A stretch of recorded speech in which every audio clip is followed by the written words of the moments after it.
ആനന്ദ് കൊച്ചുകുടി, ഇതിപ്പോൾ നമ്മൾ ഇതിനു മുമ്പും പലകുറി സംസാരിച്ചിട്ടുണ്ട്. ഇന്ത്യ സഖ്യത്തെ സംബന്ധിച്ച് BJPയുടെ വളരെ കെട്ടുറപ്പുള്ള ഒരു തെരഞ്ഞെടുപ്പ് പ്രചരണ രീതിയോട് പ്രതികരിക്കാൻ, അതിനോട് മുട്ടാൻ തക്കവണ്ണമുള്ള വളരെ കോൺക്രീറ്റ് സ്വഭാവത്തിലുള്ള മുദ്രാവാക്യങ്ങൾ, ആശയ അടിത്തറ, വളരെ സിസ്റ്റമാറ്റിക് ആയിട്ടുള്ള പ്രവർത്തന രീതി, ഇവ ഇപ്പുറത്തുണ്ടോ എന്ന സംശയം നമ്മൾ പലപ്പോഴും സംസാരിച്ചിട്ടുണ്ട്. താങ്കൾ ആ നിലയ്ക്ക് ആശങ്ക പ്രകടിപ്പിച്ച ഒരു പാനലിസ്റ്റ് കൂടിയാണ് എൻ്റെ ഓർമ്മ.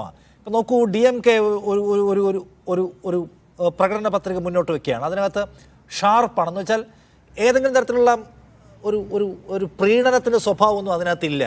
BJP ഹിന്ദുത്വത്തെ അങ്ങോട്ട് ഡെവലപ്പ് ചെയ്തുകൊണ്ടിരിക്കുകയാണല്ലോ. അപ്പം ഹിന്ദുത്വത്തോട് നമ്മളും കുറച്ചൊന്ന് മയപ്പെടണം എന്ന ഒരു ലൈൻ DMKയുടെ പ്രകടന പത്രികയ്ക്കകത്തില്ല.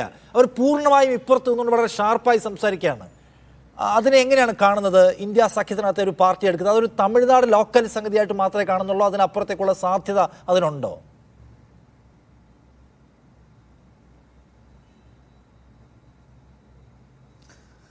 അല്ല, ഇപ്പോൾ ഞാൻ പറയുകയാണെങ്കിൽ DMK എടുക്കുന്ന ഈ നിലപാട് കോൺഗ്രസിനും എടുക്കാം എന്ന് പറയും. പക്ഷേ ഇവിടെ നിജേഷ് അരവിന്ദനെ പോലെ അല്ലെങ്കിൽ കോൺഗ്രസിൻ്റെ ഒരു പ്രതിനിധി വന്നിട്ട് പറയും കോൺഗ്രസ് ഒരു ദേശീയ പാർട്ടിയാണ്. നിജേഷ് ചിലപ്പോൾ അങ്ങനെ ആയിരിക്കില്ല പറയുന്നത്. പക്ഷേ മറ്റൊരു നേതാവാണെങ്കിൽ ചിലപ്പോൾ പറയുമായിരിക്കും കോൺഗ്രസ് ഒരു ദേശീയ പാർട്ടിയാണ്. അപ്പോൾ ദേശീയ പാർട്ടി ആയിരിക്കുമ്പോൾ തമിഴ്നാട്ടിൽ DMK എടുക്കുന്ന നിലപാട്, ഒരു പ്രാദേശികമായിട്ടുള്ള പാർട്ടിയുടെ നിലപാട് കോൺഗ്രസിന് എടുക്കാൻ പറ്റില്ല എന്നൊക്കെ ചിലപ്പോൾ ചില നേതാക്കളൊക്കെ കോൺഗ്രസിനെ പറയുമായിരിക്കും. കാരണം കോൺഗ്രസിന്റെ ഓരോ നേതാക്കളും പലപ്പോഴും ഓരോ തരത്തിലാണ്. ചാനൽ ചർച്ചയിൽ വരെ പലപ്പോഴും നമുക്ക് അങ്ങനെയുള്ള വ്യത്യാസങ്ങൾ തോന്നാറുണ്ട്. ചില നേതാക്കൾ വന്നിട്ട് പറയുന്ന കാര്യങ്ങളെല്ലാം മറ്റ് നേതാക്കൾ വന്നിട്ട് പറയുന്നത്. ഇപ്പോൾ DMK എന്ന പാർട്ടി എടുത്ത നയം അല്ലെങ്കിൽ നിലപാട്, ഇപ്പോൾ CAAയുടെ കാര്യത്തിലാണെങ്കിലും അല്ലെങ്കിൽ UCCയുടെ കാര്യത്തിലാണെങ്കിലും അതൊക്കെ കോൺഗ്രസിന് എടുക്കാവുന്നതാണ്. പിന്നെ UCCയുടെ കാര്യത്തിൽ കോൺഗ്രസിന്റെ നെഹ്റുവിന്റെ കാലത്ത് മുതലുള്ള നയം ഇത് അല്ല എന്ന് വേണമെങ്കിൽ ചിലർ പറയുമായിരിക്കും. അത് ശരിയുമാണ്. UCCയുടെ കാര്യത്തിൽ നെഹ്റുവിന്റെ കാലം തൊട്ട് കോൺഗ്രസിൽ മറ്റൊരു നിലപാടുണ്ടായിരുന്നു. അത് ഇപ്പോൾ എന്താണ് അതിൻ്റെ നിലപാടെന്ന് എനിക്കറിയില്ല. എന്തായാലും കോൺഗ്രസിന് ഈ ആശയപരമായിട്ടുള്ള കാര്യങ്ങളിലൊന്നുമല്ല കോൺഗ്രസിന് പിന്നോട്ട് പോകുന്ന ഘടകങ്ങൾ. അതൊന്നും ഞാൻ ആശങ്കപ്പെടുന്നില്ല.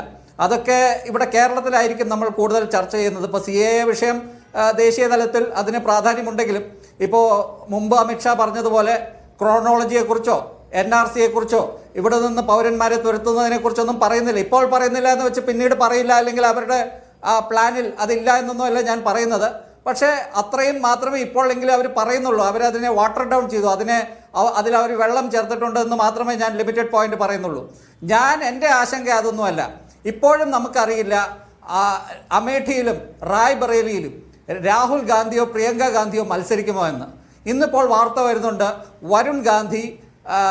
വരുൺ ഗാന്ധിക്ക് ടിക്കറ്റ് കിട്ടിയില്ലെങ്കിൽ സമാജ്വാദി പാർട്ടിയും ഇന്ത്യ മുന്നണിയും അദ്ദേഹത്തെ പിലിഭിത്തിൽ ഒരു സ്വതന്ത്ര സ്ഥാനാർത്ഥിയായിട്ട് പിന്തുണയ്ക്കുമെന്ന്.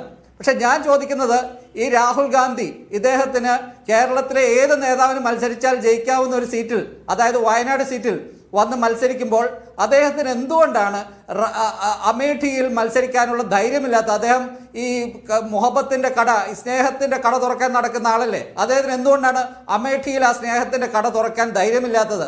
അങ്ങനെ അദ്ദേഹം മത്സരിച്ചില്ലെങ്കിൽ, അതായത് പേടിച്ചിട്ടാണ് എന്ന തരത്തിൽ, അല്ലെങ്കിൽ അവിടെ ഒരു പിന്നീട് എപ്പോഴോ വന്ന് ജയിച്ച സ്മൃതി ഇറാനിക്ക് വേണ്ടി തൻ്റെ പൈതൃകം, തനിക്ക് പൈതൃകമായി കിട്ടിയ സീറ്റ് ആ ഉത്തർപ്രദേശ് മുഴുവൻ അല്ലെങ്കിൽ ഉത്തരേന്ത്യ മുഴുവൻ വിട്ടുകൊടുക്കുന്ന രീതിയിൽ ഇവിടെ വയനാട് വന്ന് മത്സരിക്കാതെ രാഹുൽ ഗാന്ധിക്ക് എന്തുകൊണ്ട് അമേഠിയിൽ മത്സരിക്കാം, അല്ലെങ്കിൽ പ്രിയങ്ക ഗാന്ധിക്ക് കൂടി റായ്ബറേലിയിൽ മത്സരിക്കാം എന്ന തീരുമാനം എടുക്കാൻ പറ്റുന്നില്ല? ഇപ്പോഴും ആ തീരുമാനം അവരെടുക്കുന്നില്ല. ഇപ്പോഴും കേൾക്കുന്നത് രാഹുൽ ഗാന്ധി അമേഠിയിൽ മത്സരിക്കാൻ താല്പര്യപ്പെടുന്നില്ല. കാരണം അവിടെ കോൺസെൻട്രേറ്റ് ചെയ്യാൻ താല്പര്യമില്ല. ഇന്ത്യ മുഴുവൻ നടന്ന്